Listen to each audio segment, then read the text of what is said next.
Hi guys, Mr. Chismar here. Welcome to week 2 of TeleSchool. I wanted to create this video just to kind of go over the activities that the district provided to you guys and that we can use as assignments in addition to what Miss Williams, Miss Battle and I had given you guys. And kind of go over all of those activities and kind of give you a more detailed description of how you can go about and do those with your child. Before I begin, I hope you all are doing well. I hope you're staying safe. And I hope you're all practicing social distancing, washing our hands for 20 seconds, make up a little song as we do that because we know that the only way that we're going to beat this is by doing these safe practices. And the sooner we do that, the sooner we can get back to normal and get back to school. So what I want to do now is I'm going to take you through kind of what is going to be on the choice board that the district provided to you from TeleSchool and just go over exactly what the expectations are and how you can implement these with your child during this time off. So here we go. I'm going to now show you. Here is a telechoice board for week 2 of ELA. So this first one is just choose a book and read it. Then describe the characters, how they look like, describe the setting, describe the major events. What I'm going to do is I'm actually going to be providing to you guys, and we'll have this uploaded, a story map. And I am going to show it to you right here. Here it is right here. So this will be available for you guys to download and print, and you can go ahead and write the child can write their name, date, the title of the story, the character setting, beginning, middle, and end. That's the plot. And if there was a central message or what did they learn from that, okay? So that's all going to be uploaded as well, okay? Now, you can also write about your journals or write in your journals about what you're going through. This is actually a really cool thing because this is history in the making. So go ahead and write about what you did throughout your day, just what you experienced, because you can go back on that in the future and your child can read about this, go, wow, this is what I lived through. And it's pretty cool. So again, we're working on narratives right now, which right now is just telling a story. So have your child just be really creative and write a story about maybe a party they went to, a vacation, make up something, make up a creative story, any of those things. Make sure you're practicing correct capitalization, punctuation, and word spacing too as well, okay? When the vowels EI or U are combined with letter R, they do R control vowel. These are I call them combinations, and So like in water, chirp, surprise, burst, squirt. You can go ahead, read these words, put them in alphabetical order. We've been working on that with our sight words and all of those things. So go ahead and do that. I'm going to be actually as well uploading to you guys some decodables that come from our iRead, and I'm going to show them to you right now. This is with diphthongs OI and OY. OI and OY go oi. So this is something you can print off. You can read this with your child. Your child can read it to you, okay? They're short, okay? They're about 8 pages long. They've got the OI, OY words. Then you can also fill out that story map with your child, okay? That you can have them do that, all right? That's a great way to do, kill 2 birds with 1 stone, okay? Here we go. Choose a book to read the book. Choose one of these to retell a story. Again, you can do that with the story map that I have provided. This is the beginning, middle, end. That's retelling. All right. Perfect. Write or share a personal experience with others. We've already said that about using, what you did throughout the day in your journal. We provided you, the students, with journals, so that's not an issue whatsoever. Then we go into reading these words and categorizing them into nouns, verbs, and adjectives. Pretty easy. They don't have to just use these words. Go ahead and use other words from around the house, okay? Use words that are in a story. All right. Let's now we're moving on. Pay attention to the words and how the character might be feeling. This is a great way that you can go ahead and you can write all about the characters, how they feel, and describing them in this story map that I will have uploaded for you guys. Now, again, continue to write. And the last thing on the ELA is there are many words with similar meanings, shades of meaning. So, for example, shout and yell and whisper all mean to speak. So for each word, I identified 3 additional words that had the same meaning, and they've given you some examples to work with, all right? So that goes over ELA. Now remember, in addition, we have the iReady reading assignments that we have assigned to students that has to do with phonics. Again, we should be right now, we should be working with digraphs OO, which make the oo and the sound, like in hook and book, and the oo like in tooth, all right? In addition, we have diphthongs OI and OY that make the oi sound, OI like in oil, OY like in toy, all right? And I will be having those readers uploaded so you can print those off as well. Now, here we go into math. This is week 2.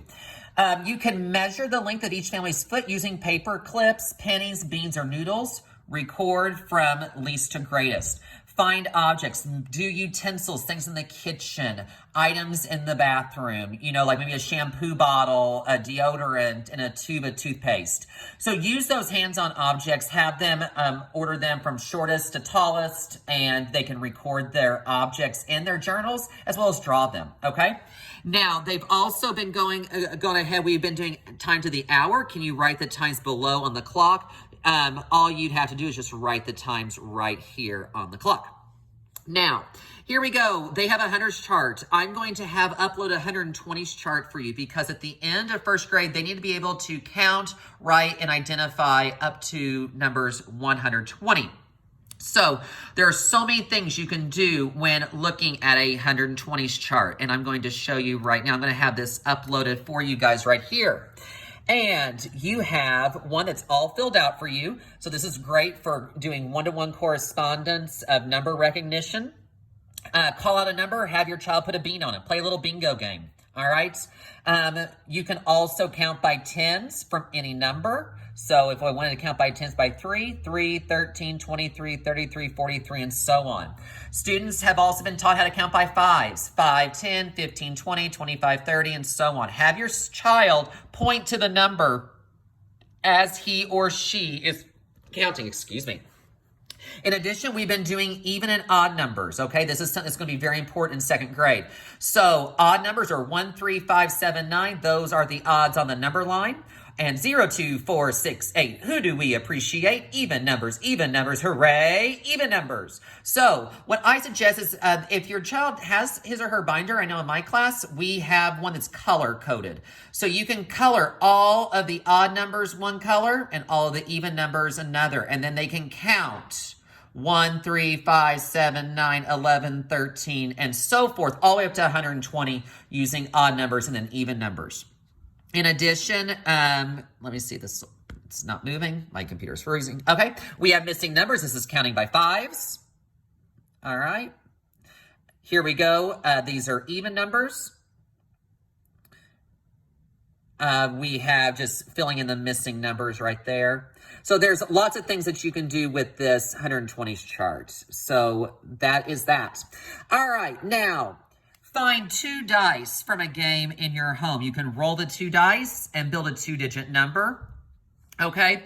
You necessarily don't, if you don't have dice, use a deck of cards, or you can just have your child create a 2-digit number, write any 2-digit number down. Write down 10 more or 10 less. And they can use their 120s chart. Remember, when we go 10 more, we go down one number. Okay, down one row, or we'll go up for 10 less.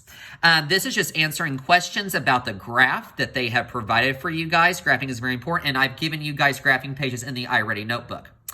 Now, here we go. Using Hunter's chart to solve another addition strategy to solve the following problems. I'm going to show you right now 2 ways that we have been working on in 1st grade that I would like you to work on with your child. So I'm going to come over here to my paper right here, and I have what is called an open number line. An open number line does not have any numbers on it, okay? So I'm going to write, now this only works with a 2-digit plus a 1-digit number. So if I have the number 73 plus 4 equals, what we have taught your child to do is they are going to circle the larger number, which is 73, all right? They are then going to write the number on the first tally. That's, okay? This tells me I'm going to jump forward 4. So they're going to hop forward 4. 1, 2, 3, 4. All right. Now they can count forward. 73, 74, 75, 76, 77. So 73 plus 4 is 77. That is using the open number line method. I recommend that, as well as doing this other. This one is using base 10 blocks, okay? So if I have the number 71, okay, plus, and we'll do a 2-digit number because they have given you some on here. Let's do 14. All right. What your child is to do is to, first off, represent the number 71 using base 10 blocks. 71, if your child can also divide into 10s and 1s using the T. I'm sorry, I'm trying to do this while I'm holding the camera. Like so. So I know that 71 has 7 groups of 10 and 1 1. So what they need to do is your child knows to draw 7 rods. Rods are worth 10s. How we draw rods, I call them sticks. So 1, 2, 3, 4, 5, 6, 7. And they need 1 unit, okay? That is the number 71. 10, 20, 30, 40, 50, 60, 70, 71. Then they draw their plus sign. Now they have to represent the number 14. Well, draw your T to show you how many 10s you need. 1 10 and 4 1s. 1, 2, 3, 4.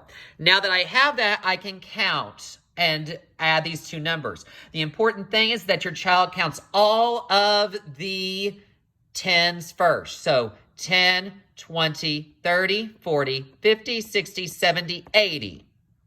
81, 82, 83, 84, 85. So 71 plus 14 equals 85.